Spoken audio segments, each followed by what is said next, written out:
T minus just under 11 days until Aggie football kicks off for the 2025 season. And it's season prediction time. I dropped mine this morning. Some of y'all may have seen it. Here's the spoiler. I have the Aggies going 9-3. And that was not a pick that sat lightly with me. And I want to start by telling you why. 9-3 feels good, right? You're looking at the team. You're looking at A&M's recent success or lack thereof, falling short often. And 9-3 is good, right? It's like a breakthrough kind of a year. It's, you get past the 8-4 jokes.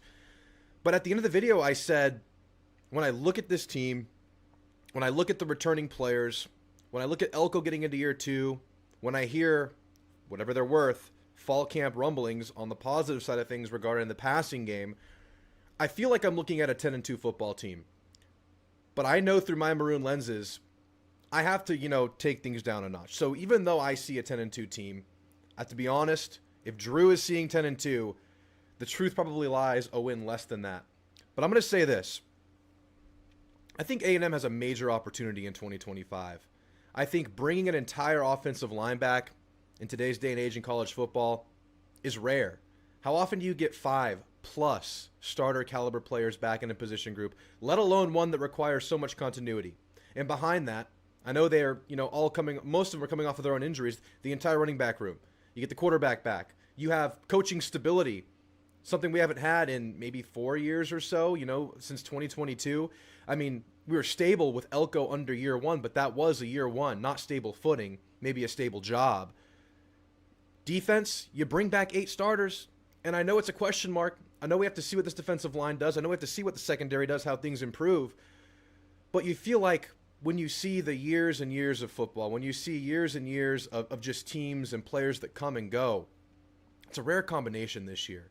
It's a rare combination of experience, continuity, and I think just some damn good players. I mean, look at the offensive weapons. We can, dip into some fall camp rumblings at this point. I'm comfortable sharing those because I don't want to share anything that's behind a paywall or that's, owned by anybody. But it sounds like ABR is about to bust onto the scene. Sounds like KC and Craver are as advertised. It sounds like Marcel Reed is doing just fine in camp. It sounds like Will Lee, according to Jay Bateman today, has solidified himself as the best defensive, backfield player on the team. One of the best in the conference, quite honestly. Sounds like Torrin York's about to pick up where he's been leaving off. Sounds like they're pretty secure in a few defensive linemen, highlighted by Jay Bateman today. Albert Regis, DJ Hicks, Cassius Howell, all could be stars in their own right. You don't get this that often. There's a lot more questions going into a season that you could have than this year. And I want to see A&M make the most of this. And I know 9-3, we'd probably be okay with it, especially if we're in the playoff. I mean, that changes things. The landscape can change things in this situation. But man, you lose your whole O-line next year. You lose a few running backs next year. I don't know if you keep Casey Concepcion next year. And there are some pieces you're really excited about. Hopefully Marcel has a great year, healthy year, everything goes well, you get Marcel back. But it feels like one of those, potential stars aligning kind of a season. And I really, really hope they make the most of it. I'll recap my kind of highlights of the season. I went game by game this morning in the video that dropped. And I have A&M dropping an early game to Notre Dame.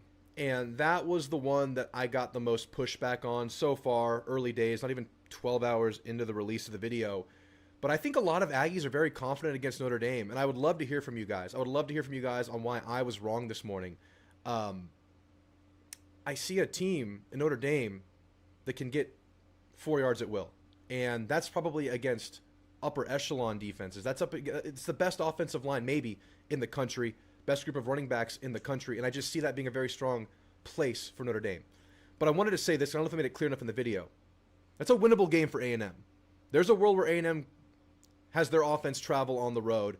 And even if Notre Dame's, able to control the ball somewhat against A&M's defense, as high as I am on Notre Dame's defense, I think A&M's offense could be pretty damn good. I think it has a really good chance to be a really, really high-level offense this year and could potentially go blow for blow. Now, my worry is, as I have been alluding to with my last few statements in the video this morning, is that Notre Dame can control the time in the game. That's kind of the big question mark. That's kind of what I want to see. I want to see this D-line, take that step. DJ Hicks take that step. We know what we're going to get from Regis. Cassius Howell become that down-to-down run stopper as well as a pass rusher. I want to see Dayon Hayes, TJ Searcy, Marco Jones, Rylan Kennedy, whoever it might be rigid in this run-stop defense against the toughest running test you'll see all year in Week 3. That will stress this defense out where we have the biggest question marks because I have questions about the safeties. They have to play better. They have to, run fit better. And I need to see that happen versus Notre Dame because you have to believe at some point, regardless of how good this maybe linebacker group is, and I'm really high on this linebacker group, how good this defensive line might be, a really good offensive line is going to blow holes into a front seven no matter how good they are. So, safeties have to be on point. So they're just going to test A&M in every area where there's questions. And because of that, I'm calling it a loss. Also, I just feel 9-3. And I also strongly feel that A&M beats LSU, which was my other big prediction on the video. I feel A&M beats LSU this year. I feel A&M matches up really well with LSU this year. I don't like LSU's camp reports right now. Now, I want to be clear. There is a world where LSU lights the world on fire if, come versus Clemson, their offensive line clicks, the secondary clicks. They're at least, top quarter of the SEC defensively. If they get top quarter of the SEC defensive play, it's a playoff team. If they get, top half of the SEC O-line play, it's a playoff team. I don't know if I see that happening as of right now as it stands. But those are my two big stress points. If A&M beats Notre Dame, you blow the top off the season. Everything's possible. 10-2, you can go on the road and beat Notre Dame. You can go on the road and beat LSU. You can go on the road and beat Texas if you show me that in Week 3. That's my opinion. That's where I am. And quite honestly, that third loss, I had to find a loss because I truly feel 10-2. And I don't see it versus Arkansas. I see someone saying in the chat that Arkansas is one of their losses. I respect it. That was one of my losses for quite a while. After looking into Arkansas, I don't know if they have the troops. I know they have the quarterback, that's for sure, and I think they'll have an improved offensive line. I question receivers, and I question the entire defense, specifically their front four, front seven. I don't have the fear in Arkansas. That game can always be weird. Anything can happen any given Saturday. It will be a trap game, but I think A&M can survive a sloppy game even if that's the case. Now, Missouri, a little bit more talent, a little bit ahead. Still a rebuild for Missouri. So those two, I feel a little bit more relieved on after looking into them. So I think the big kind of stress points, those games you have to look at. They're road games in the SEC. Always, tread lightly.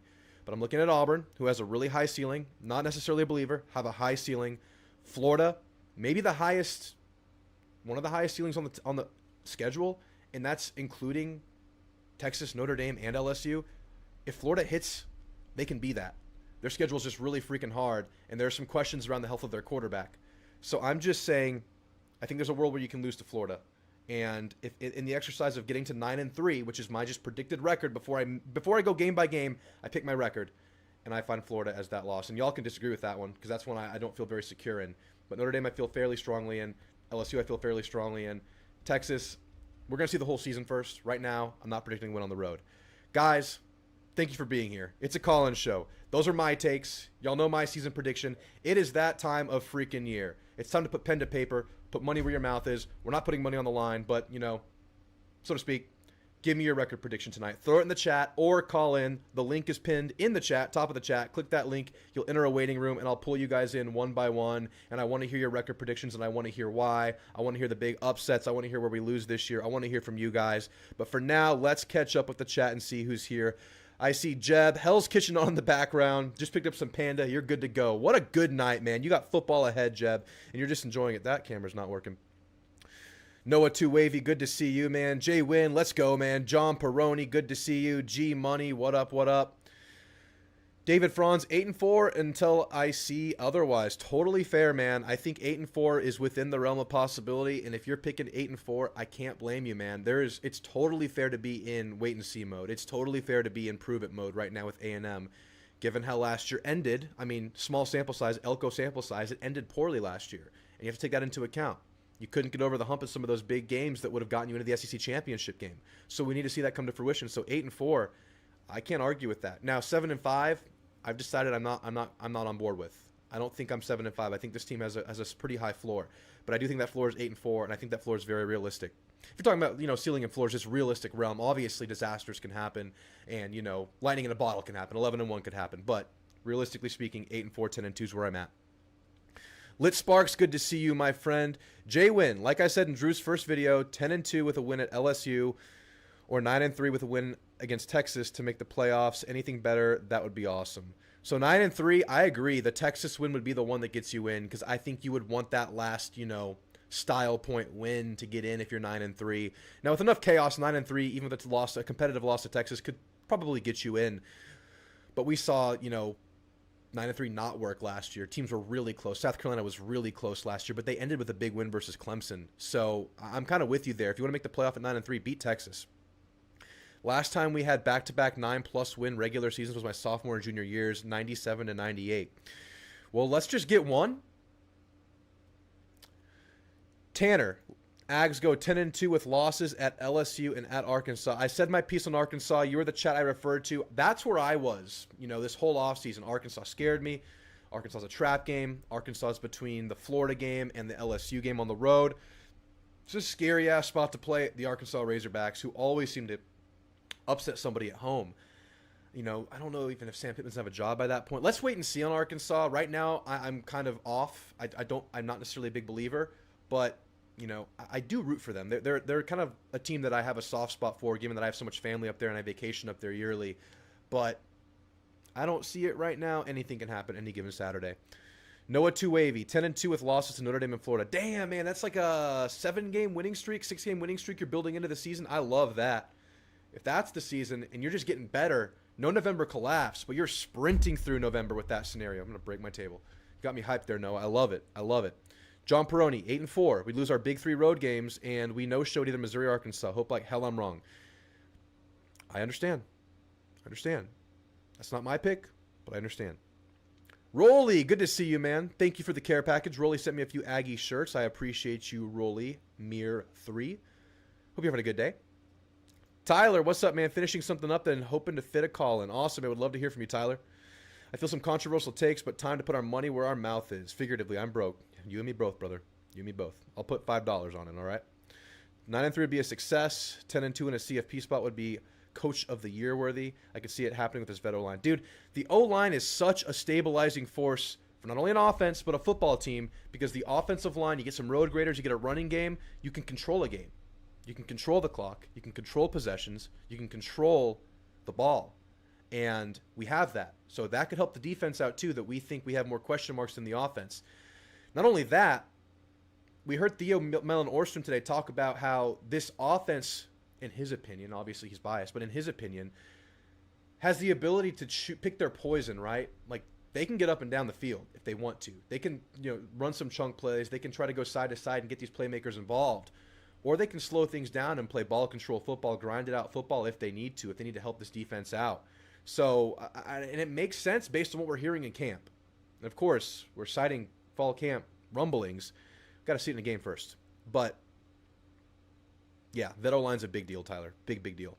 I think we get Florida at home. I'm higher on LSU than them. Okay.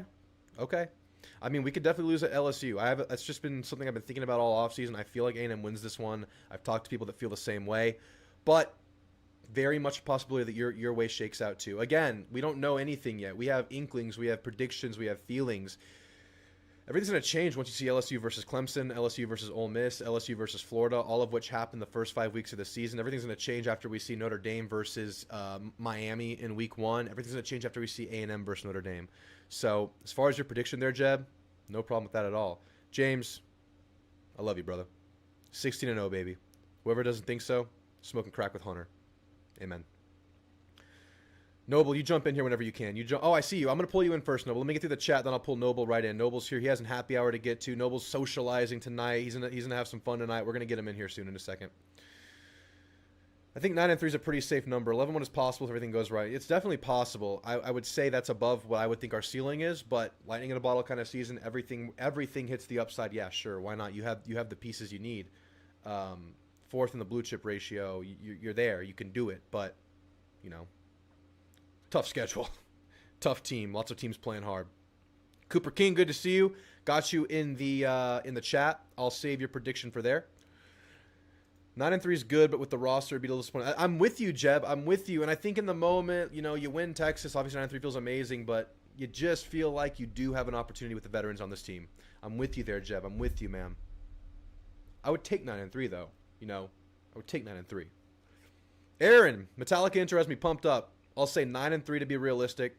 I'm trusting you all with the first 2 games. I'll be in Europe on a much-needed vacation. Well, I hope you're coming back just in time for the Notre Dame game because that's where it all goes down. Look, take care of your business versus UTSA. They got some offensive stuff. Jeff Traylor, his favorite food is fajitas. Same as me. I love that guy. They got some offensive stuff. A&M should move the ball on them. A&M should not give up more than 21 points, though. I expect them to give up around 20, though. Ashton Bethel Roman.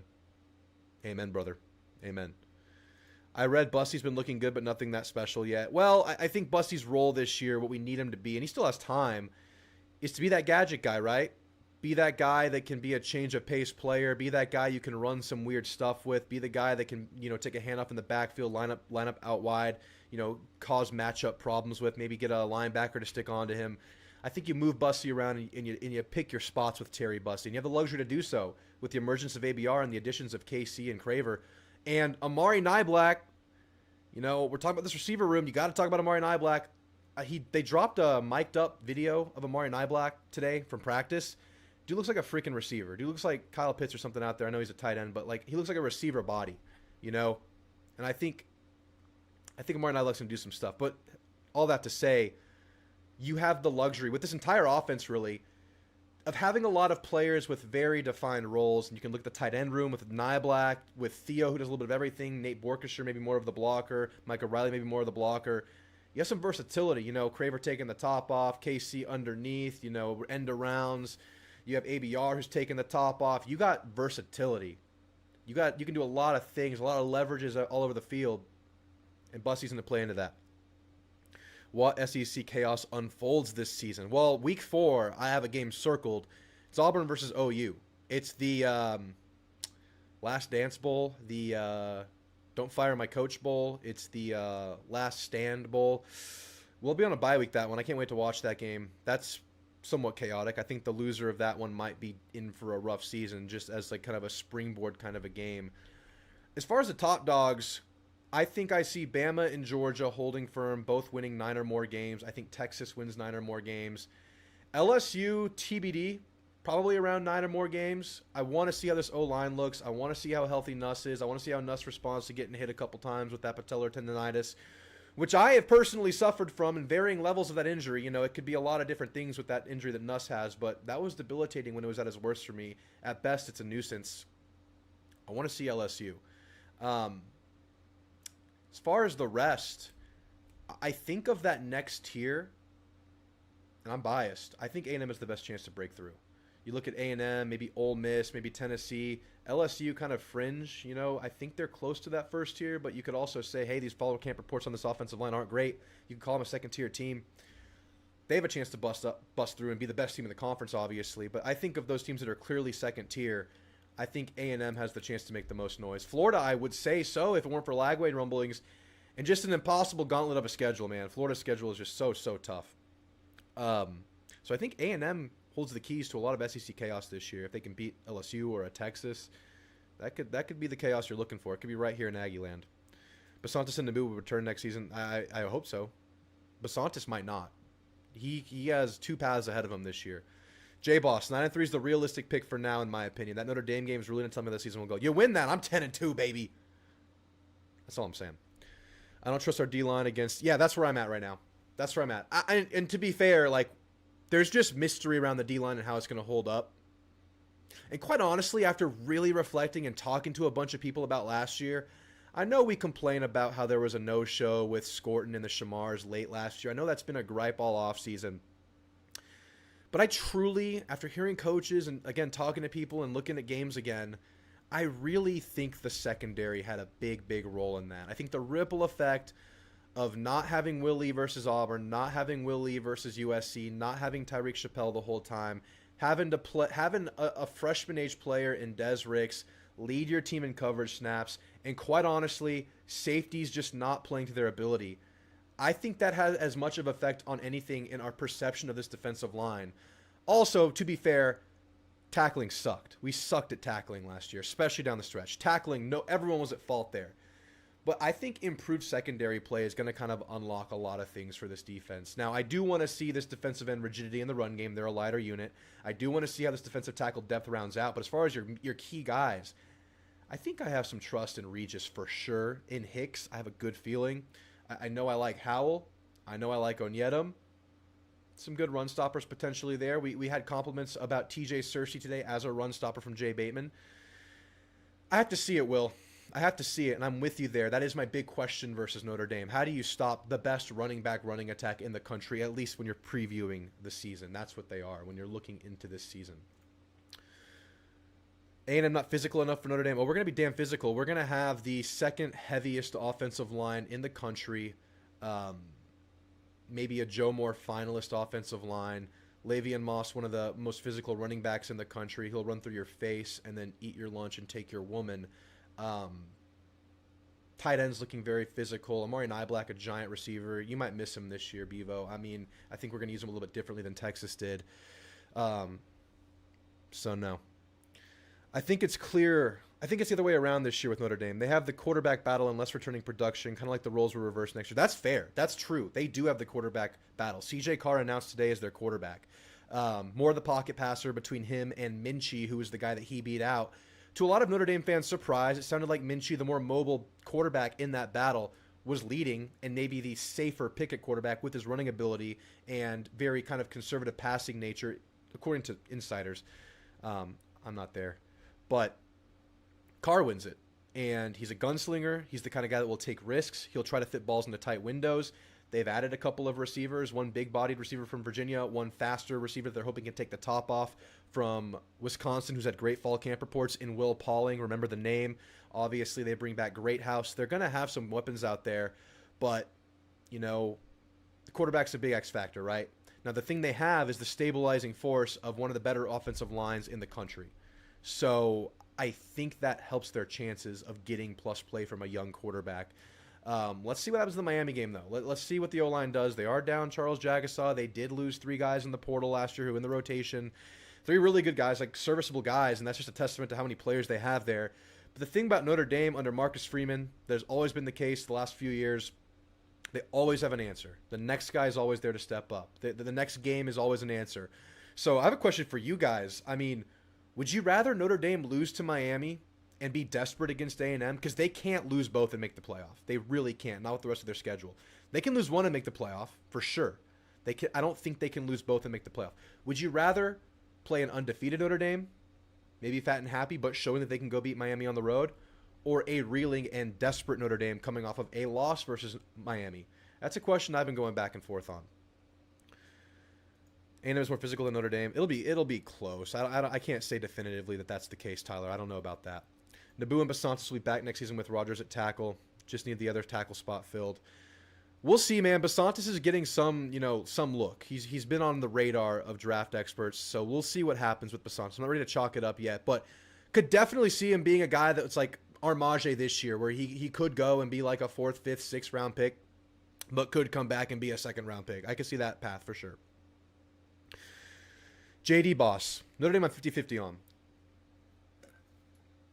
I do see it being very winnable with our run game and how I feel about Marcel's progression. Defense is the big question. If they can hold them off, especially Love, I think we win. Very fair statement. Very fair statement. I feel like Notre Dame has to be a win considering they have a rookie quarterback. There we go, but that running game, we'll see.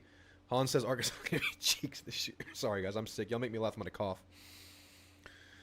There's literally no reason to pick A&M to beat Texas right now. I agree with you. There's no reason to do it right now. That's why I didn't do it in my pick today. We'll see what happens throughout the year. But on the road against what I would deem one of the natty favorites of the season, I would say anything can happen in college football, but I wouldn't pick it.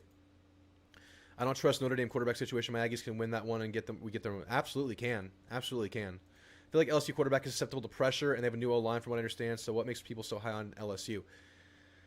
They're an offensive line away from being holy shit good on offense. That's what it is. Like, if the O-line does pan out, their running backs, their tight ends, especially the receivers and the quarterback, is like ridiculously good. But the O-line is a huge question mark, and that's what holds me back, and that's why I think A&M beats LSU on the road. Because I don't think, even if A&M is like a tick down on defensive line this year, I still think we can win that matchup. That's why I feel confident about that pick. And I feel the same way about their defensive front, which will be improved. But A&M's offensive line might be one of the best in the country. So I just think A&M's better in the trenches than LSU this year. And that's why I think A&M beats LSU on the road. Obviously, that can go either way. That's just my pick. Let me know when the calls clear up. All right, we got 3 waiting. I'll get to y'all in just a second. I want to clear out the chat real quick, and we'll get right into Noble. 9-3 plus or minus a win. Totally fair, salty Matt. LSU had a big transfer grab, but it was a weak portal class compared to the last portal window. It's true. They added a really good corner who's going to change the game for them. Added a couple of good safeties. Added some defensive ends. But I still think A&M has the trench warfare advantage. 10-2 for Mr. A&M. Again, I'll say it. I see a 10-2 team. I just don't trust myself to pick that, so I'm going 9-3 for now to be safe. Rolly says Aggie's going 9-3, losses to Notre Dame, LSU, and the SIPs. So we're just not going to win those big ones. I mean, I guess I could stomach it, but I'd like to get one of those, especially LSU or Texas. 9-3 from Kelly. I'm with you there, Kelly. The most important aspect is how we beat teams at home that embarrassed us on the road last year. Yeah, you got to take care of those because I think A&M's better than those teams this year, especially at home. Now, again, I think Auburn has a tremendously high ceiling. I don't think they hit it, though. The quarterback vibe has not been good coming out of that camp. A lot of weird vibes coming out of that camp. Boss is right. Notre Dame is doable. In my opinion, our offense trumps their experienced defensive line. It's possible that is the case. That'll depend on how good our offense ends up being, and we feel really good about it right now. That could be the thing that wins the game for us. Absolutely. If we do hit that absolute upside with the passing game, because I think we're going to have a good running game regardless. I don't know if we get in with a 9-3 record. Texas win, yes, you're getting in. You're getting in. But you lose to Texas, you end with a loss. You better have beaten LSU. You better not have lost a late game outside of Texas. I'm going 8-4, but could see 7-5 and 9-3 being a possibility. I hope Marcel improves his read progressions. Had some great openings against Texas. He just missed 100%. That was our worst offensive game. Realistically, if we can win a road game, it'll be a great season. Absolutely. Arky's a trap game, but the roster isn't that impressive. Amen. I could see 9-3 and somehow get snubbed because not enough conference chaos helped our way. 100% possible. That's what happened last year to South Carolina. Getting a full season of decent quarterback play is huge. It's something we haven't seen for a while. Okay, yes. Yes. Also, just a full season of healthy quarterback. Can we get that? Because that'll equate to some quarterback consistency, right? Keep our man healthy. We have the offensive line to do it. Be wise, Marcel. Be wise. 10-2. Yeah, we beat Notre Dame. If Elko is different than any other coach in A&M recent history, we won't drop a dumb game like Auburn or Florida like we would Jimbo. If Elko is him, we go 10-2. Well stated, man. Well stated. 11-1. Stay positive. This team is different. If you say so, man. I love that. I love that. 10-2 for Gary. Again, I'm a 10-2 guy. I'm picking it 9-3 because I don't trust myself. I know I'm just so excited and I want to see it. But it's an opportunity year, man. Really is. I said at the top of the show. If you want to hear my take on that, rewind to the top of the show after we're done here. Much of this rests on our running backs being healthy and doing what they're capable of, getting better with mid to deep read passes and secondary locking down. I think the Le'Veon Moss's health represents some of the upside of our offense. I'm really happy to hear what we're hearing about Reed in camp right now. We need to see that come to fruition. I will say the emergence of Jamari and Morrow in camp from reports. Shout out Texags. Shout out 247. Shout out Austin American State. It's been all them. Not my info, their info. Their emergence of Morrow is encouraging as a kind of floor raiser to the running back room. Also, the emergence of E.J. Smith, who's by reports having a great camp. So that helps raise the floor. But you're right. The upside, Le'Veon Moss.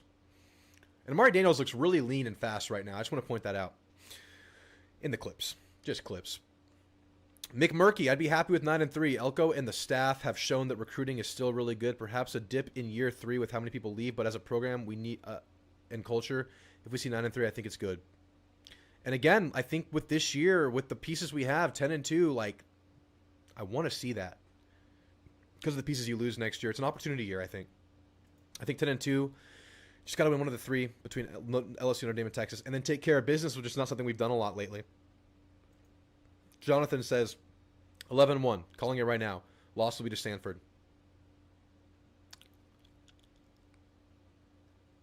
Yeah. Yeah. I can see it. Busty still needs to be developed for sure. He never played receiver, and he's a tiny high school. Nyblack would be starting at Texas today, Bevo's bodyguard. He'd be starting today if you played him at receiver. Nyblack needs to have a really good year if he wants a full shot at the NFL. Yeah. Auburn's beating OU. I'm going to pick OU in that game right now early. McGrundle says 12-0. Wow. Wow. Kyle Pitts, you say we're going 10-2, and I won't hear anything else. Yeah, I'm drafting Kyle Pitts with my first pick in the fantasy drafts. They have a chance to do what? Something special. Even with a shaky O-line, LSU, I'm sure we'll have a solid passing attack. If it's really shaky, they won't. If it's really shaky, they won't. If it's like mid-tier, they will. And good pass rushes will exploit it if it's mid-tier. It needs to be like above mid-tier. It needs to be like mid-high to really open that thing up. If it's mid-tier, they're kind of like in that second tier. If it's like just above that, they're really freaking good. How Notre Dame's receivers this year any better? I answered that a second ago. They added a couple guys in the portal. One can take the top off. We'll see how it goes. They bring back Greathouse, who had a really, really good playoff run.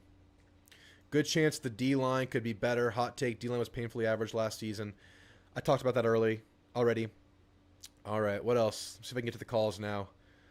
We're behind Texas State in the offensive line size. That's the only team bigger than us. I like that we have the size and we're a known good offensive line. It's a good combo, right? Who said that? Lit Sparks. Black can't block to stay his left. That's why the fifth-year walk-on played over him. Well, guess what? He's playing receiver now. He's lost weight, and he's running a 4.3940 according to Billy Lucci. So we're changing the game with Martin Black. He's ready to bust. He's gonna bust onto the scene. He's gonna explode. Black will be a beefier Noah Thomas. Amen, brother. Amen. Probably an undefeated Notre Dame, in my opinion, just because they could come into our game and think it's an easy blow-off game. Yeah, exactly. I'm kind of with you. I didn't answer the question that I posed earlier. Would you rather play a Notre Dame desperate after a loss to Miami or an undefeated Notre Dame? I don't want desperate Notre Dame. I don't want to. We'll be their Super Bowl. We will be their playoff ticket, so to speak, if they lose week 1 to Miami. So, beat Miami. If Marcel works out, this season would be huge for the coming years. Yeah, because you get 2 more years of him. Let Notre Dame be fat and happy. With you, Gary. With you. Marcel Reed is king. I love Drewtamu. I love Marcel Reed. What do you think Miles O'Neill does after this season, Drewtamu? I don't want to speculate there. He sounds really, really freaking good. But he could wait another year and just be fully developed and come in and be a star. So, I don't know, dude. I'm not speculating on transfer stuff. I don't know. Just depending on how Reed does, he could transfer to a starting job somewhere else. Yep. For sure. 10-2. Elko's a legit coach for us. Yeah, for sure. He'd be playing receiver if y'all did it right, Bevo's bodyguard. He'd be playing receiver. 11-1 in a loss to Stanford. That was the best. Black gonna bust. He gonna bust. He gonna bust it right open. Black would definitely get playing time at Texas this year. All right, let's get right into the chat. Noble, you're on with Drew. I kept you waiting, man. What's your record? How you feeling 2 weeks before? Let me step out of here. I'm somewhere loud. Step out of your date. Tell her just to wait a second. You got Aggie football to discuss. She can hold on. You're gonna come back. You're gonna buy her a drink. It's an abusive relationship, but it's the one I'm married to. Yeah, this is you're stepping into your abusive relationship now with Aggie football. Let's go. Yeah, all right. First of all, we're here. The season is nigh upon us. I think they have one more scrimmage, and we're gonna see the lineups get set soon, and for all that matters. And then we got some ball ahead. As far as the season goes, I was going back and forth all weekend. It's about that time to start figuring out what we're gonna look like, and for what I've gathered, like everyone's saying two things at the same time when it comes to us. They're saying, guys, this is a really good team. They're very veteran. O-line's gonna be strong. Running back's gonna be strong. Everything looks, for the most part, better for this year and a year 2 and year Elko. And then they hit it, but it's A&M, and so that factors into their prediction making, which is I can't blame them for it. But if everyone says that you shouldn't take, like, the past does not equate to the history, but it doesn't seem like anyone's actually willing to do that with Texas A&M. And so I guess I'm going to go out on a limb and be the guy that says, like, I think this is 10-2. This is the year. I'm cashing all my chips in for this year. Let's go. I think we got veterans on the line. I'm excited. I think, yes, we obviously collapsed at the end of the year, but there's reasons for that. Call it excuses, call it reasons. But, quite frankly, we were banged up at the end of the year, ran into a buzzsaw in South Carolina. Not a whole lot you can do about that. But then, you lost your top corners for the whole thing. The whole point is that, and you can't. We're deeper in the secondary. We're deeper at running back, and we got way more explosive in offense. I think that our losses are to LSU on the road and Texas. And if that's the case, that is an elite season, good enough for us to get in the playoffs. Don't know if it's about the SEC championship, but It's good enough to get in the playoffs. There's no shame in losing to on the road to a top. I think like LSU will still be like pretty well regarded, especially Death Valley. That's gonna be no joke. That's gonna be a night game for certain. And then we got Yeah. obviously Texas and going to play in Austin with that team is going to be tough as well. I do think we beat Notre Dame. I think yes, they're going to have. I'm in the minority with this one. I think I am. Yeah, I think what it is, like, I don't know what everyone else's reasons for it is like, yes, Notre Dame is going to be elite of what they do, which is, running the ball and playing really good defense. But I think the loss of Riley Leonard is going to be more impactful than most people think. Especially we get them like only in game 2. CJ Carr will only have like just started figuring it out with a lot of bullets. I think we'll have a better defense than Miami, and quite frankly, like I'm gonna dare if I'm the defensive staff, I'm gonna dare CJ Carr to beat us 1-on-1 matchups everywhere, and we're gonna load the box and one like loss of a like down like a negative play. And they're like they can drive 50, 60 yards on the ground, and they one loss of play, and then they're gonna have to find a way to make up for that. That's true, and you have a good point there, especially with a guy like Will Lee. Like you feel like you can put that guy on an island. Will Lee's elite. He's elite. He's DBs can hold up. I think. Yeah, I think it's all about that Des Ricks spot. We've heard great things today from Jay Bateman and from Ricks himself. We got to see it. Week 3 will be a big test because I don't think Notre Dame will be the best receiver core we see this year. Pretty clearly they won't, but it has more potential than I think it did last year with a couple of these guys they added. But I'm with you there. Sell out for that run, test the young quarterback. I don't know how much pressure you'll get, but let him make decisions, right? Let him drop back and try to get. Sounds like he's a very trigger happy kind of a guy. Like he really wants to make the big play. He can make the big play. He can fit the ball in a small window. But let's make him try it against some live bullets against Will Lee. Let's see these safeties step up. It's going to be a great test. And I also really like what you say about the perception of A&M this year. And it's fair, we have a history, and the recent history, not good. But that's built into the perception right now. It's like, okay, yeah, if you, as people, what I've noticed is as the weeks have gone on, and if you're like into this sport, you learn more about teams as time goes on. You'll watch a video, you'll hear people talk about them. And the thing is, everyone's like, I like what A&M has, but A&M always just loses games. A&M's going to go 8-4. I like what they have, but this. It's a 12 rated power. It's like a top 12 power rate ranking team, but the rankings show them at 19 and 12 in the AP and coaches respectively. And that's that A&M logo being built into it. That's that Jimbo history. That's that last year November collapse being built into it. And this team can benefit from that history. It doesn't have to be that doesn't have to be what defines you in a negative way. Going through that, we've heard about it through fall camp. These are your examples about what you're doing in practice. Like you missed this play here in practice. Well, that's what happened versus South Carolina and why you didn't make the playoff. They're lessons if you treat it right, if you have the right coaching staff, and if you can 100%. Pilot it the right way. So we need to turn it from like that negative, cloud into our best friend, into our best benefit. I think this is the type of staff, and this is going to go on to the players where they will learn. That's why I'm so like the games we lost. I feel like with the exception of really Texas, we're just not going to repeat that. It's going to be like a point of emphasis. Like I think like this team is too old, too veteran, and now we're just more explosive in the offense. Again, going back to Notre Dame. I think Notre Dame's just like they're really good, but it's one-dimensional. And it used to be like you might be able to get away with that being one-dimensional. I think we're good enough that I think variety will give us the edge in that one. Another thing is I think losing to Florida, that one's tough. I think if we lose to Florida, we miss out on the playoffs because that means Florida would probably take our spot. If that's the case, I just don't see it happening. I'm counting on Texas absolutely bludgeoning Florida, and whether it's a win or a loss. Florida's going to expend so much emotional, physical, mental energy in that game before they play us, and we're going to get them primed up. And I can't. We have Auburn the week before. Yeah, that's right. No, it's Mississippi State. It's Auburn State, and then Mississippi State. And we can't overlook anyone, but quite frankly, I think we can walk through Mississippi State. I'll say it now. Punch me in the face if I'm wrong.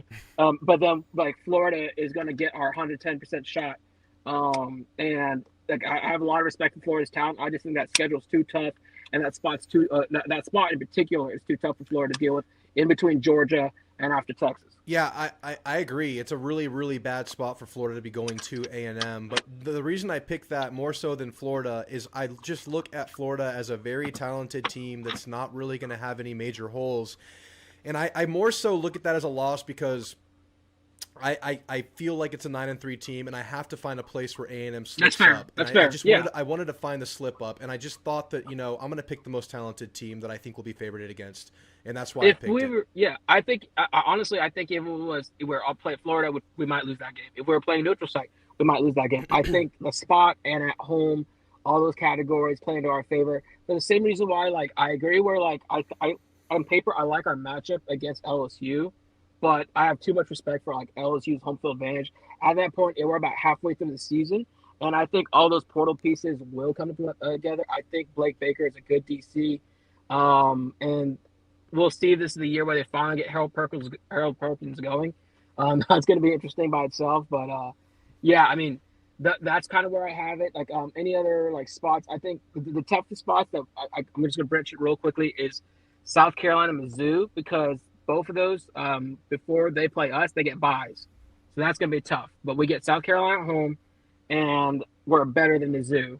And so I think that like most time it's just the take care of your business motto. Yep. But I think this is the case where like we're old enough and it's not just a motto anymore. It's like the whole mentality of this fall camp has been to finish. I think they do 10-2 gets you the playoffs. Yep. Wow. Well, I'm excited, man. I can see it playing out exactly how you have it laid out. I've been on this LSU pick. I'm sticking to my guns. It's how I feel Yeah. about it. But yeah. I mean, I 10-2 is very ambitious on my part. Well, So dude, like I I keep will saying, like reserve this, the right to change like my take opinion advantage when of I the see it. year. You have so Yeah. much back this year. You have so many mature guys this year. You don't get that very often. Get the 10-2 this year. Make it happen, Elko. Just take care of business in those ones we're favored in. Just take care of business in those. Defend home turf. And then let the chips fall where they may in those big 3 road games and try to get one of them. All right, Noble. I appreciate the call, man. I'll be back here Absolutely. next Thursday on the Ring Dunk. Hope to see you there. Woo! We'll make a time. We'll make some time. All All right. right. All right, Go man. ahead. Have a Peace out, good one. everybody. Y'all have a good night. Later, later. Yeah, guys, we're ring dunking next Thursday for the call-in show. So we're going to be like our final thoughts episode before the UTSA game. I'm going to chug a gallon or whatever a pitcher of beer is. I'm going to ring dunk. Put my ring in the dunk and then dunk it. And then I'll take your calls. A ring dunk in. It'll be fun. Let's see who else is in here. Cooper, you're on with Drew. What's on your mind, man? What's your record prediction? I mean, I said 10-2 with just losses to LSU and that school in Austin. But I mean, I could see how it went with you. Like, I watched your video this morning. I could see that coming, but I mean, I don't think we lose to Florida at home. I mean, I think Lagway is really talented, but I don't think we lose to Florida at home. Yeah. Like I said, it's just more so me finding that third loss because I'm just gonna go with the safe 9-3 pick. But do you feel the same way I do? Like this year feels like an opportunity with how many players you have back. Like you really want to get the 10-2 this year. It's like if not now, when? It's kind of how I almost feel about it. Yeah, for sure. I mean, I feel like if you don't win if you don't win 9 games this year in some form or fashion, I mean, Right, at least 9. a lot of the donors are not going to be very pleased. So I mean, yeah, I think this is really Elko's make or break year. I mean, if he can just expand on what he did last year, and I mean, he had a fantastic year 1.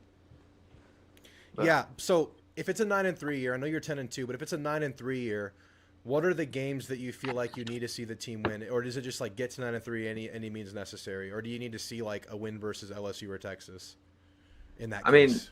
honestly, if it's a 9-3 year, I think it's just taking care of all the games at home. I think honestly, the 2 biggest that I could flip flop on is I think we win it. We could either win at Notre Dame, lose at Arkansas, or lose at Notre Dame, win at Arkansas. Okay. All right. Well, my big one is the LSU win. Do you not see that happening? I know you have LSU as the loss. Do you think that's very unlikely? I mean, yeah, I mean, so like I've had patellar tendonitis before too. I'm still kind of dealing with it, Yeah. but I mean, it depends on how how Nuss responds. But I mean, again, Death Valley is really hard, and we haven't won there in how long? Like 30 years. Yeah. So. I'm trying. I know. Like, it's hard not to factor in history, right? Like we were just talking about that with Noble. Hmm. Like, I feel like history is factored in to A&M's ranking this year because I think just on paper it's like a top 12 roster, like I just said. But the history of Death Valley is not good. But teams go in there and win, like Bama last year, a Bama that Hmm. lost to Vandy and got controlled by OU late, blew LSU out at home last year with that O line. I Yeah. mean, and they used the hell out of Jalen Milroe's legs in that game.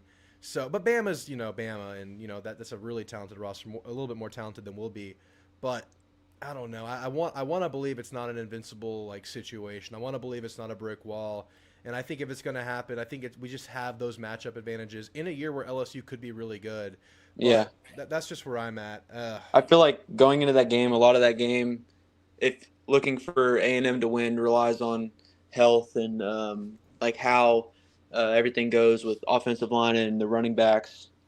Because I mean, if you can go in there and just run the ball, I mean, Yeah. yeah, that's what Alabama did and it worked. So if Yeah. you can just follow that blueprint, I think that's one of the ways to win in Death Valley. And they Probably the were most freaking common way. explosive running the ball, just huge chunks running it. I mean, just a Uh-huh. Jalen Milroe, pull taking it 60 yards. But I don't know, man. There's a world where LSU could be pretty effective defensively. They add a couple defensive ends. They had some good defensive ends last year, though.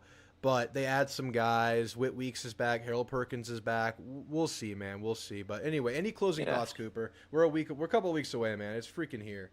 Yeah, I mean, I'm pumped. It's, I mean, as we're getting closer to the season start, it's not really good to hear about, Jerome Miles and Father E, the rumors. Yeah. But I mean, I'll wait until they're substantiated, though. I'm not gonna yeah, freak out because I've heard it both ways for that. yeah. I mean, I think Miles, if he was in the hospital, probably was just like a scope. Yeah. If anything, I hope so. If not, then I mean, yikes. But yeah. I mean, I think if we can get our young guys in the game early against UTSA and Utah State, I think we'll be set up pretty good for Notre Dame. Yep. Having the starters rested up and all that. So. Yeah, I want to see those D tackles play at the back end of the rotation. I want to see all three of those freshmen. I want to see a lot of Dalen Evans. I want to see the young linebackers play because there's a pretty big experience drop off there after your top three. So hopefully we get that. And I think we'll rotate some of those guys in just to get the look. But all right, Cooper. Yeah. Appreciate your time, man. We'll talk soon. Bye-bye. All right. Moving right along. The news on Miles and Fathery. Miles posted a picture of him in a hospital, but people are saying it's an old picture. He was in a hospital gown, like smiling, and it was like some kind of like trendy Instagram style post. I'm not freaking out about it. It sounds like it was an old picture though. That's the lingo. I haven't heard about the Fathery thing, so I don't know. Lit Sparks, you're on with Drew. How you feeling, man? What's your record prediction this year? Yeah, feeling good. I still went 9-3. That's what I did in the chat.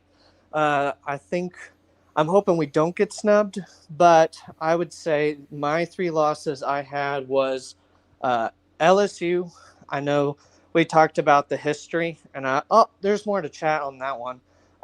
Texas, sadly, I'm just a little worried. We'll see, because Sark seems to always get them to gel just right in November. And then I actually was going South Carolina because it's November. And Beamer's always done all right in November. Now, it is like early November, so hopefully we got him right. But I don't know. It's one of those where I think Florida was a reasonable pick for sure if we were to lose a home game. But the other one would be South Carolina. I hope not, because I don't know what's worse. I don't know if I like seeing angry, sad Florida fans or sad Yankees that go to South Carolina. Yeah. Well, I have to say I don't like your scenarios so much, and I think we would get snubbed because if we lose those three, that means we're 3-3 in November, and we're 3-2 against Power 4 teams or conference teams.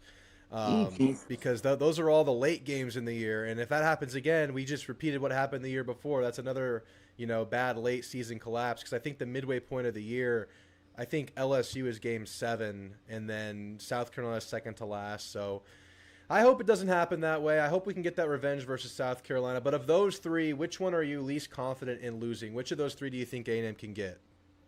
I'm a little more hope. I mean, out of those three, I'm going to go with South Carolina with the home advantage. Yeah. Going with that, but I actually am feeling all right about LSU compared to what others might think. Just because I think with the transfer portal, you're asking a lot of guys to gel in a matter of 7 games. Yeah.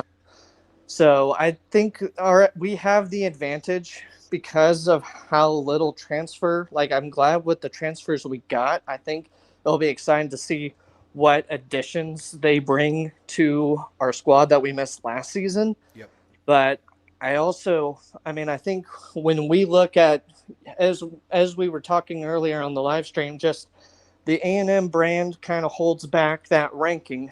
Yes. What's funny about all the talking heads is they're all saying it's an Elko year 2. Yeah. And that also kind of boosts the idea that, hey, we're trending in the right direction. And so far, Elko hasn't given us a reason to question. I mean, I'm more excited, but it's Yeah. at the same time, it's like, well, I know 8-4 when August 4th came. I didn't know if you saw all the Aggie 8-4 memes, but we'll see what happens. I trust Elko, though. Yeah, absolutely. And the history's there with Elko. Like, it's on paper. It's in the stat book. Every time he's been a DC or a head coach at a school, the defense has taken a step forward from year to year. Year 1 to year 2, improvement. Year 2 to year 3, statistical improvement. That's there. That'll play in our favor. You get 8 starters back on both sides. You know, I hope we get that 10-2 spot, but I'm with you at 9-3. All right, Lit Sparks. I appreciate the call. You have a good one. Yeah, have a good one. All right, I'll catch up with the chat real quick. Then we'll get to Rolly. We should have beaten LSU in 21 for sure. Yeah, we'll be fighting against UTSA, says Chris Cobb. Yep, I think so. Don't care for 0-10. I'll never pick Texas to beat us. Yeah, I was the same way. But I'm just trying to bring y'all my honest, like, no filter take. I'm really trying hard to do that. I'm trying to put biases aside. But my bias aside, consciously anyway, subconsciously it's there. I think it's a 10-2 football team. But I'm picking 9-3 because I don't trust myself. Bayou Kittens are winnable. We've played well there at times. Can't get worked by bad calls, though. Hey, that study came out. It's not just in our heads. We get bad calls. All right. Rolly, how you doing, my friend? What's going on, man? Not much, man. Just excited. We're a couple weeks out. I mean, we know what we're working with here. We have a promising team where there's a lot of things to be excited about, but want to get your take, man. How you feeling? A couple of weeks out from the season. What are our chances? Where do you see this season going? I really want to say 10-2. Yeah. I really, really want to say 10-2, man. But you know that the history creeps back into your mind, and you're just like, there's going to be a game in there we're going to lose, you know? And I really struggled with picking the season. I mean, I went with 9-3, same as you did. But I don't have us losing to Florida. I think we take care of business against Florida, Kyle. Okay, so what are your losses then? Notre Dame, LSU, and that's right, and Texas. Don't say it. I'll say it. Texas. Oh yeah, I know. Yeah, that much. You know what? And I almost like, you know what? This year we're gonna beat Texas. I was like, we're gonna beat them. We're gonna go into DKR. We're gonna beat them. You know, and I just couldn't get myself to give them the W yet, man. I just couldn't.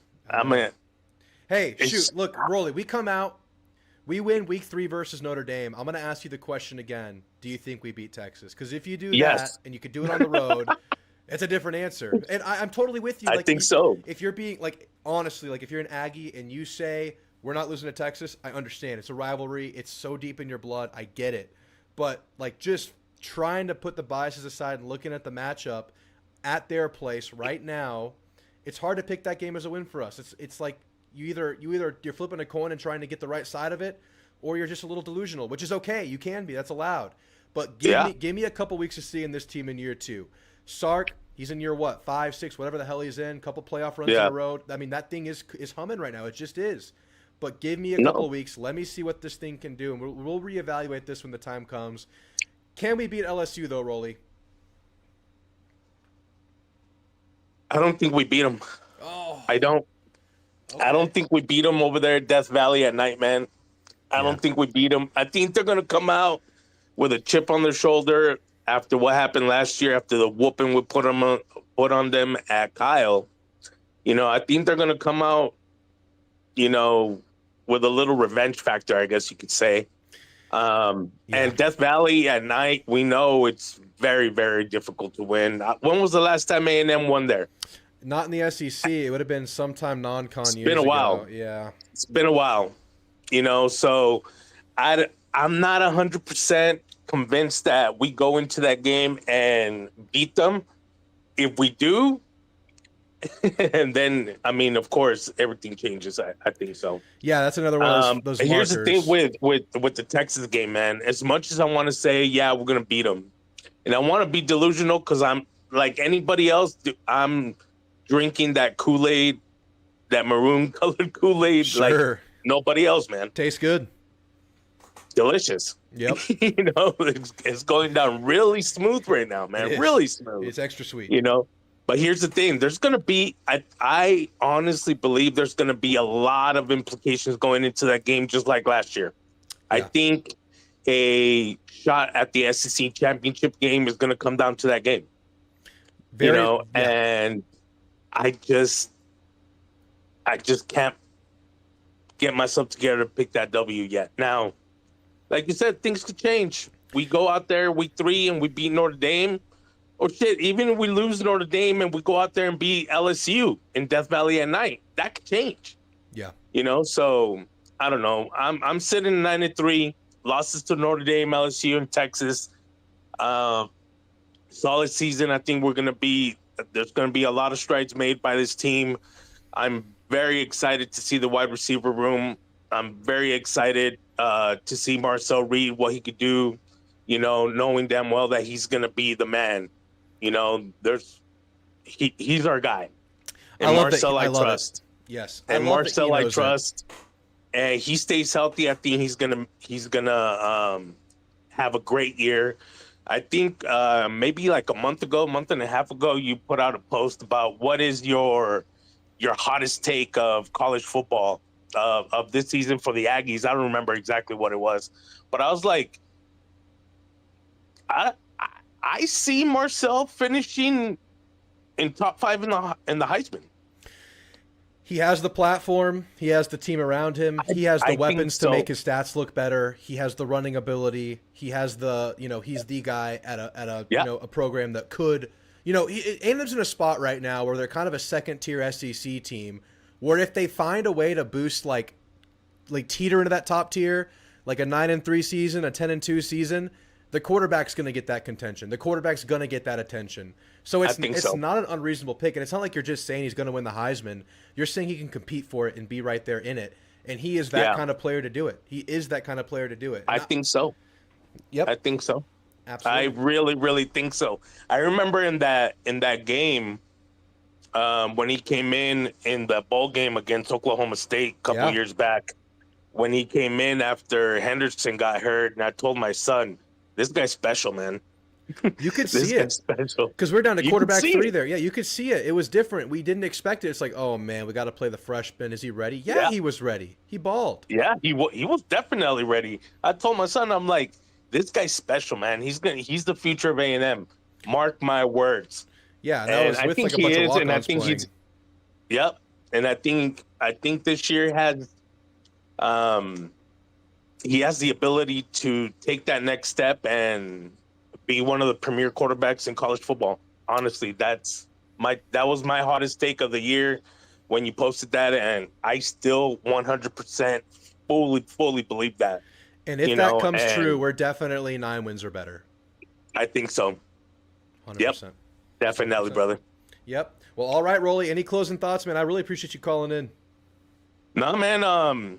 Just super pumped for the year. I don't know when it's going to be your first watch party, but looking forward to that whenever that is. I don't know if it's Utah State week 2. I think you're going to UTSA, right? I'll be at UTSA. I will not be doing any coverage the weekend of Utah State. I have a personal weekend, and then I'll be going live. Big watch party, Notre Dame. That's the big one. That'll be the kickoff.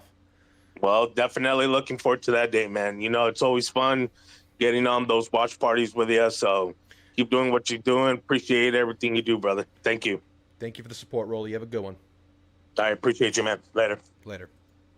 All right, and that concludes our callers for the night. We'll get through the chat one more time, and we'll call it a show. Great show tonight, guys. I wanted to give everyone a chance to just put their prediction out there. And a lot more 10-2 than I expected. But honestly, I should have expected it because I feel 10-2. I feel it. I'm just not picking it. I'm just not betting it, you know? Take the over for A&M, though, if you can get it at 7.5. Take that over. Take that over. There's a bunch of sportsbook that have A&M 7.5. It is adjusted. A lot of them flipping to 8.5. But even with that, you know, juiced over, you got to take the over 7.5, man. I think that's a safe bet.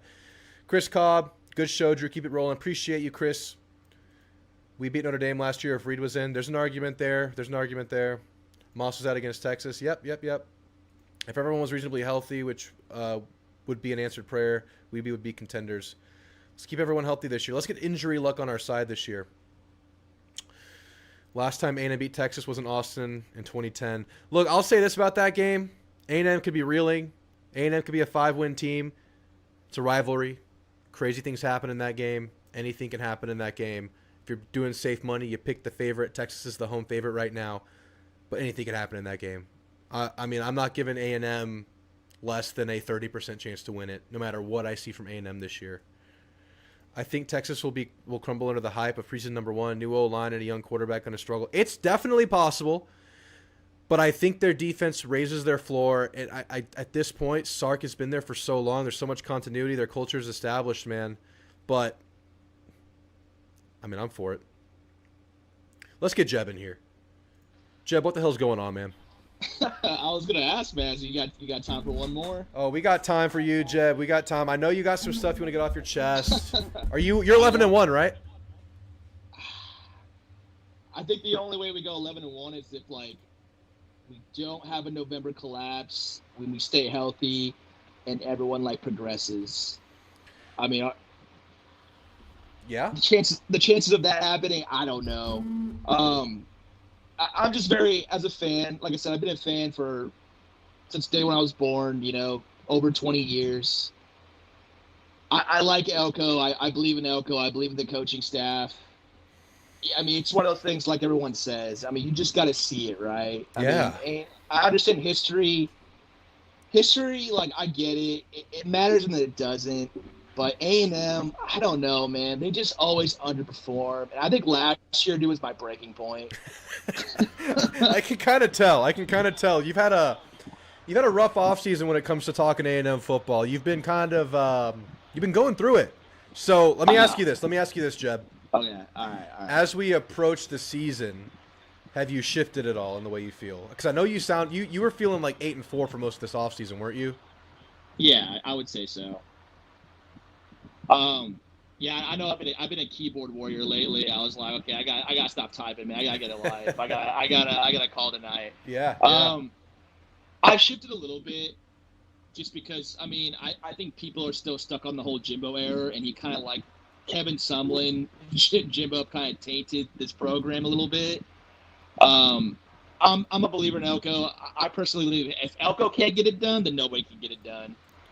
Yeah, I can see that. And it's also one of those seasons with so many players coming back where I don't know if you feel the same way. I said this to a couple of callers, if not now, when? You have such a veteran team. Oh yeah, I was telling you earlier that, I've been watching a lot of media talk about A&M, and it's kind of true. I'm going to say this right now. Do I believe we have a very good roster? Yeah, I do think we have a good roster. Do I think we have a championship level roster? I don't know. I would say probably not. But I understand the aspect of going to the playoffs and people being kind of high on – because surprisingly, people are pretty high on us. Yeah.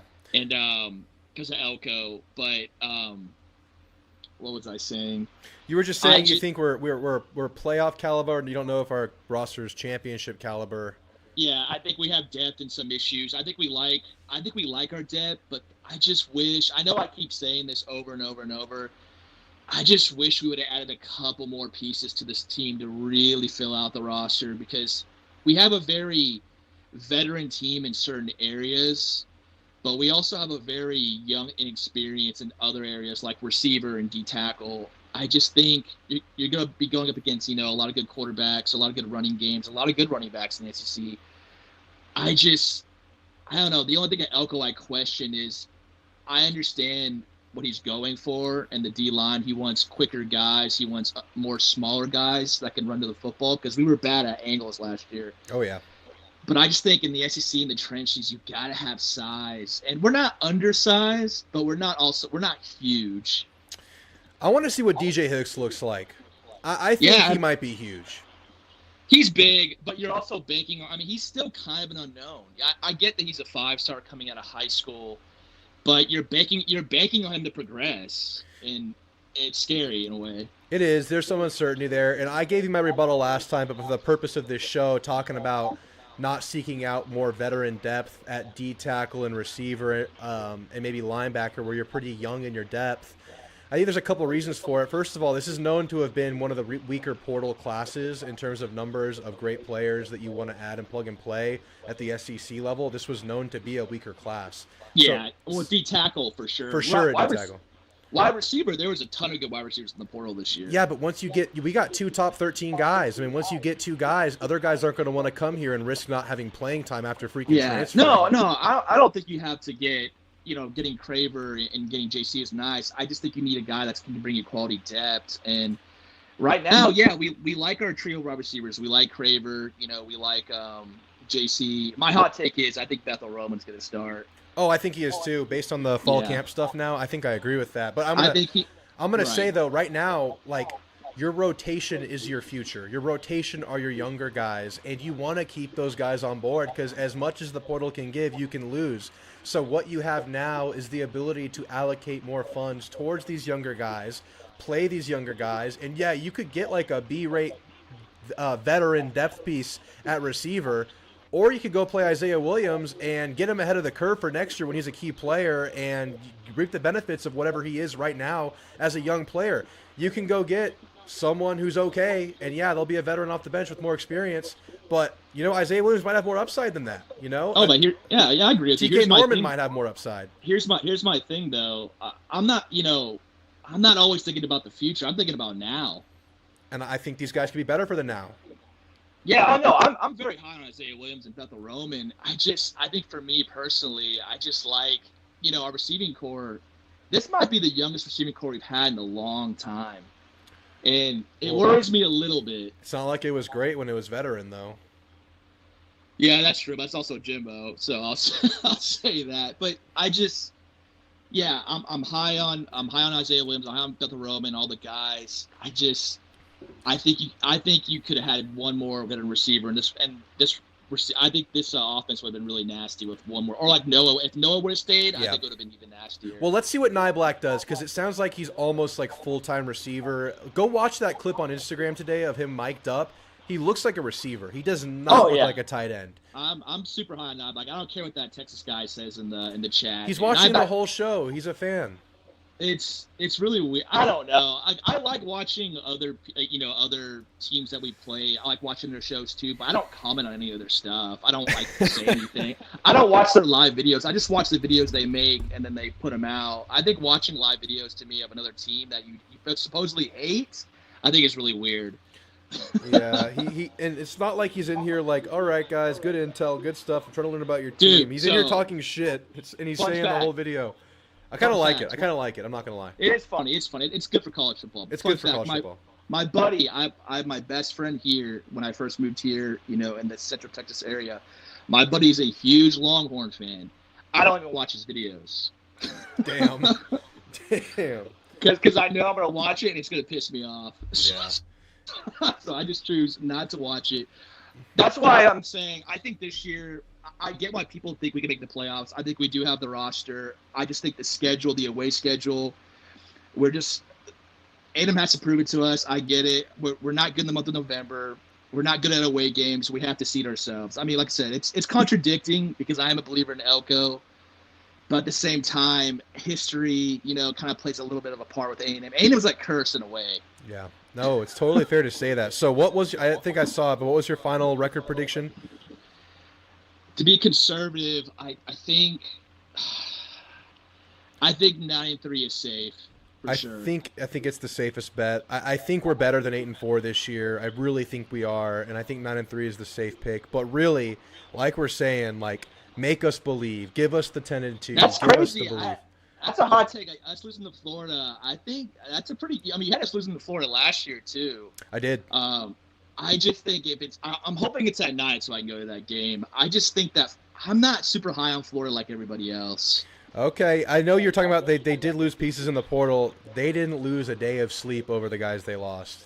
They didn't lose an ounce of sleep. Jack Piber and Sis, those are pretty good. And the last couple of corners too. But Florida defensively, they haven't really been that good the last couple of years. They had a new DC take over the second half of last year, and they became really good, and they got literally everyone back from that new regime besides those two defensive ends. But again, they're not missing them. Let's see.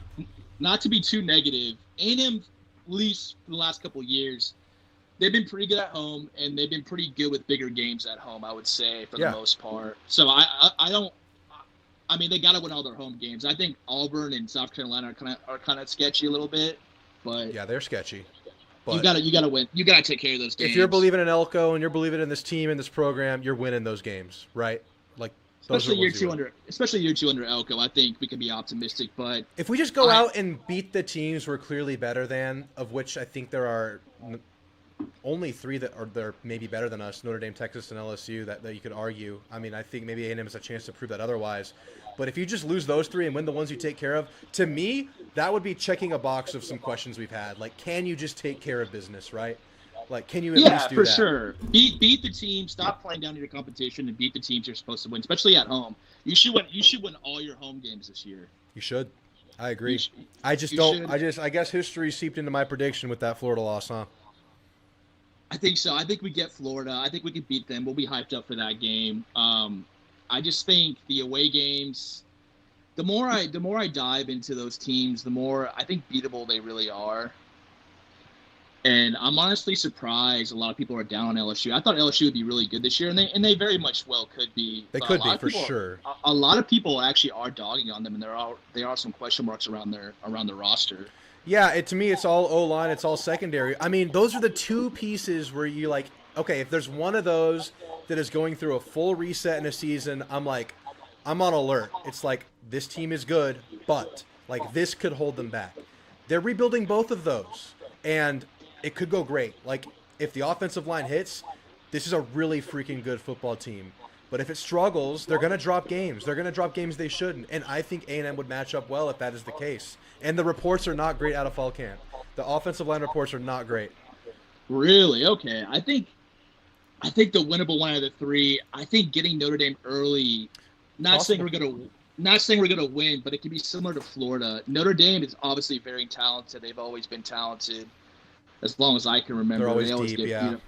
They always get blue chip players, but getting them. So is Florida, though. Sure. And so, getting them early with breaking in a new quarterback could help us a little bit. Not saying we're going to win for some of the Notre Dame fans before they grill me. I just think that there's a shot there against Notre Dame. Well, let me ask you this, and we'll end with this. What would it tell you if A&M beats Notre Dame? Like, does that unlock everything about this team? Like, I think it does. I think so, but you still have to be cautious because, sure. I mean, it can be because what happens if Notre Dame, we beat Notre Dame, we're like, oh, we're going 10-2, but what if Notre Dame's not even a good team, you know? Yeah. We've been burned in the past. I remember when we played UCLA with was it Rosen, when he was supposed to be like an NFL quarterback. I thought after in 16, because I thought we were going to be a playoff team in 16. I thought we had a solid roster. And when we beat UCLA, I was like, okay, I think we can go 10-2. And yeah, beat Tennessee. We're ranked 4. We're going to be on cloud 9. If we beat Notre Dame, I mean, I'm excited. We can be optimistic. Still got to finish out the season.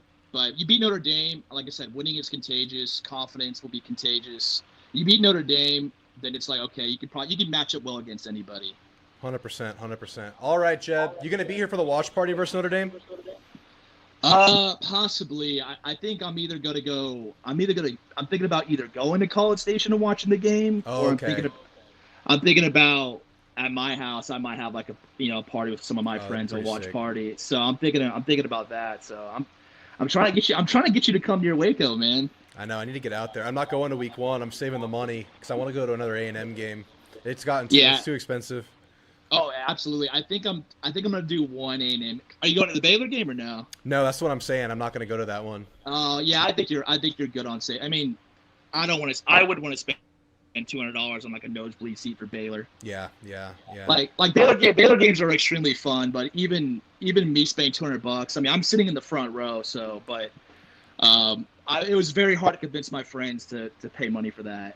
Yeah, I'm sure. It's like not affiliated with the teams. It's like, Well, which A&M games are you going to this year? UTSA and Arkansas are the two I'm eyeing, and then probably one more. Arkansas, Dude. I got free tickets. I got family there. Like, it's too easy. I'm just gonna go. Dude, I want to go to a away game. I was debating on going to either Notre Dame or Arkansas, but I can't convince my friends. They're not a crazy fan like me, so I can't convince my friends to travel. Yeah, They're like, it's not worth it to them. But I want to. I've never been to an away game, so. Dude, which is the last one I went to? I go to the Arkansas one every year. It's not really an away game when it was at Jerry World. I went to a South Carolina game once. That was awesome. They weren't that good that year, but they still showed out.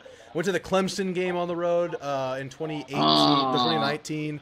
That was a pain. sick. That was a painful game. We had a critical drop in that game. Number 14 receiver that changed Buckley changed the tone of that game. Could have been different if we didn't drop it. But can we just do a live channel just reminiscing old players of what could have been? Yeah, we should. That's an off-season show for sure. We got to do that. Remind me. Can I talk about Buckley real quick? Go for it. Okay, Buckley. Guy who came out of Cedar Hill, Texas, and Dallas, a pipeline that A&M recruited for a while. He was a guy, 3-star recruit. I think he was Under Armour All-American. For any of y'all who remember the 2017 season, he had a phenomenal 2017 season. And then after that, worse and worse and worse. And like now, he transferred to Indiana, and he just didn't play there.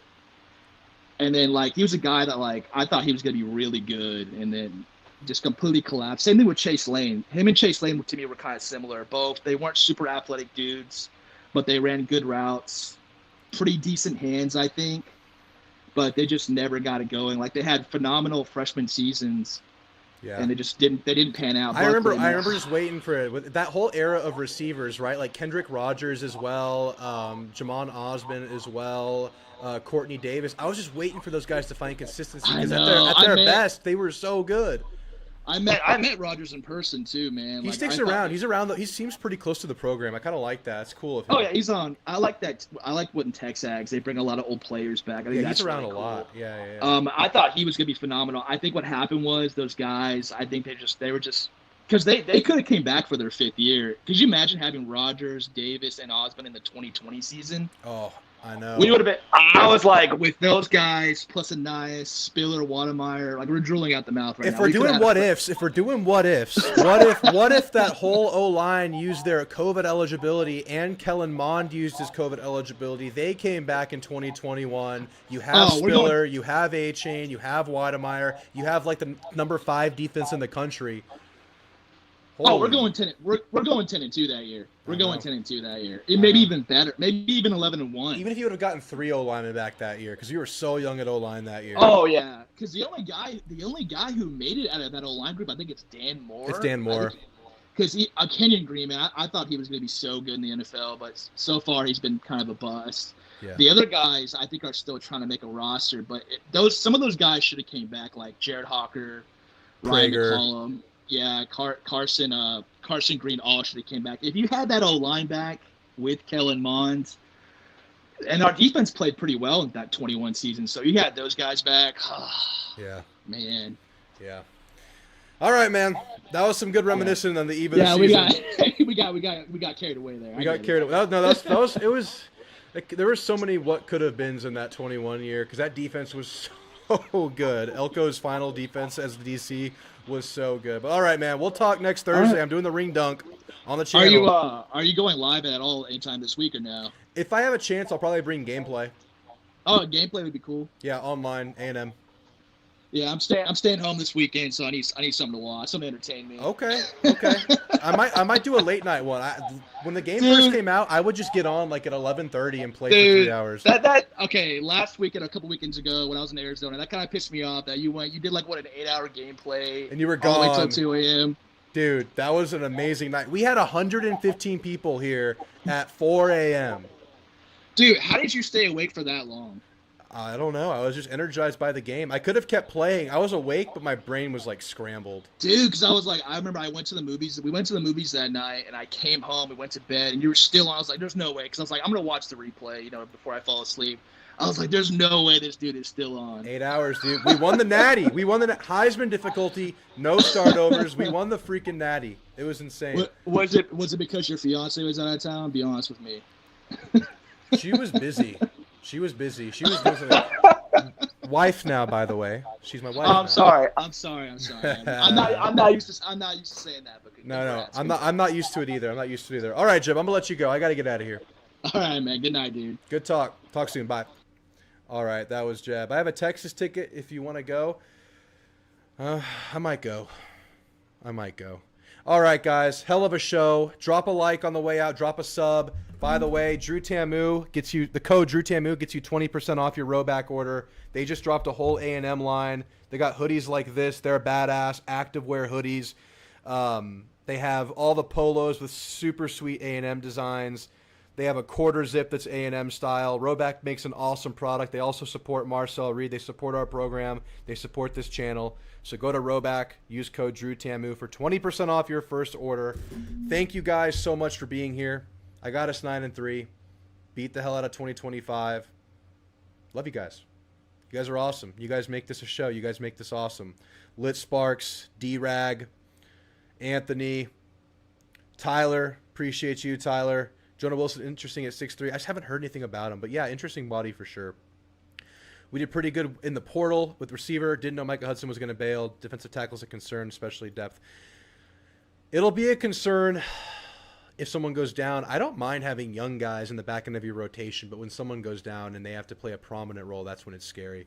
Thoughts on the new LED lights? Hell yeah, dude. The recruits are going to love it. The team's going to love it. I'm all for the stuff the kids love. It'll be cool. This is our first season without the fecal touch of John Sharp, though. So what's our ceiling now, David? Having said that, what do you think is possible this year? You have 8-4. Oh, who else? I think I got to everybody tonight. Mr. A&M in here. Appreciate you. Jeb, of course. Chris Cobb. F-Zero Chile. Good to see you. Michael Zapata. Bevo's bodyguard. Even him. Heartstrong Sleep. Lit Sparks. Thanks for the call. Nuggy. Good to see you, Nuggy. Troy. Appreciate you. D-Rag. All right, y'all. Take care. I'll see y'all soon.